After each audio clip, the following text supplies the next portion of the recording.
नमस्कार दोस्तों, आप सभी का एक बार फिर से स्वागत है हमारे चैनल भक्ति ज्ञान में। आज सुनते हैं बुधवार की व्रत कथा। समतापुर नगर में मधुसूदन नाम का एक व्यक्ति रहता था। वो बहुत ही धनवान था। मधुसूदन का विवाह बलरामपुर नगर की सुंदर लड़की संगीता से हुआ था। एक बार मधुसूदन अपनी पत्नी संगीता को लेने बुधवार के दिन बलरामपुर गया। मधुसूदन ने अपनी पत्नी के माता पिता से कहा कि बेटी को विदा कर दो। माता पिता ने कहा, बेटा आज बुधवार है, बुधवार को किसी भी कार्य के लिए यात्रा नहीं करते। लेकिन मधुसूदन नहीं माना।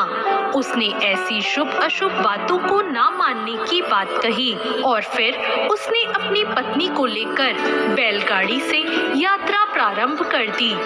2 कोस की यात्रा करने के बाद उसकी गाड़ी का एक पहिया टूट गया और वहां से दोनों ने पैदल ही यात्रा को शुरू किया। रास्ते में संगीता को प्यास लगी। मधुसूदन उसे एक पेड़ के नीचे बैठाकर जल लेने चला गया। थोड़ी देर बाद जब मधुसूदन कहीं से जल लेकर वापस आया तो वो बहुत हैरान हो गया, क्योंकि उसकी पत्नी के पास उसकी ही शक्ल सूरत का एक दूसरा व्यक्ति बैठा था। संगीता भी मधुसूदन को देखकर हैरान रह गई और वह दोनों में कोई अंतर नहीं कर पाई। मधुसूदन ने उस व्यक्ति से कहा, तुम कौन हो और मेरी पत्नी के पास क्यों बैठे हो? मधुसूदन की बात सुनकर उस व्यक्ति ने कहा, अरे भाई, ये मेरी पत्नी संगीता है। मैं अपनी पत्नी को ससुराल से विदा करके लाया हूँ। लेकिन तुम कौन हो जो मुझसे ऐसा प्रश्न कर रहे हो? मधुसूदन ने कहा, तुम जरूर कोई चोर या ठग हो।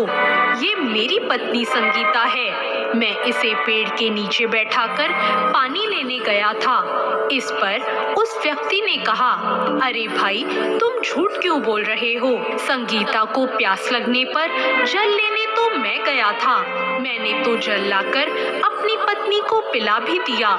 अब तुम चुपचाप यहाँ से चलते बनो, नहीं तो किसी सिपाही को बुलाकर तुम्हें पकड़वा दूंगा।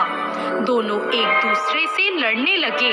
उन्हें लड़ता देखकर बहुत से लोग वहां इकट्ठे हो गए। नगर के कुछ सिपाही भी वहां आ गए। सिपाही उन दोनों को पकड़कर राजा के पास ले गए और उनकी सारी कहानी सुनकर राजा भी कोई निर्णय नहीं कर पाया।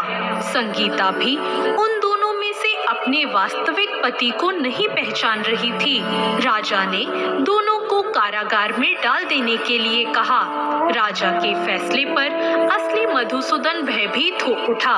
तभी आकाशवाणी हुई, मधुसूदन, तूने संगीता के माता पिता की बात नहीं मानी और बुधवार के दिन अपनी पत्नी को अपने ससुराल से लेकर घर की ओर प्रस्थान किया। यह सब भगवान बुद्ध देव का प्रकोप है। मधुसूदन ने भगवान बुद्ध देव से प्रार्थना की कि हे भगवान, मुझे क्षमा कर दीजिए। मुझसे बहुत बड़ी गलती हुई है। भविष्य में मैं कभी ऐसा नहीं करूँगा। मधुसूदन के प्रार्थना करने से भगवान बुद्ध देव ने उसे क्षमा कर दिया और तभी दूसरा व्यक्ति राजा के सामने से गायब हो गया।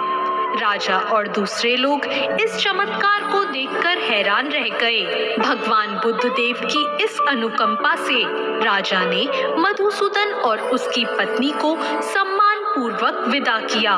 दोनों समतापुर की ओर चल दिए। मधुसूदन और उसकी पत्नी दोनों बुधवार को व्रत करते हुए आनंद पूर्वक अपना जीवन बिताने लगे और इसी तरह भगवान बुद्ध देव की कृपा से उनके यहाँ खुशियाँ बरसने लगी। और इसी तरह जो भी विधिवत बुधवार का व्रत करके कथा सुनते हैं, भगवान बुद्ध देव उनके सभी कष्टों को दूर करते हैं। तो ये थी आज की कथा। कैसी लगी आपको आज की ये कहानी? कमेंट बॉक्स में जरूर बताएं और ऐसी और कथाओं के लिए हमारे चैनल भक्ति ज्ञान को सब्सक्राइब करें। धन्यवाद।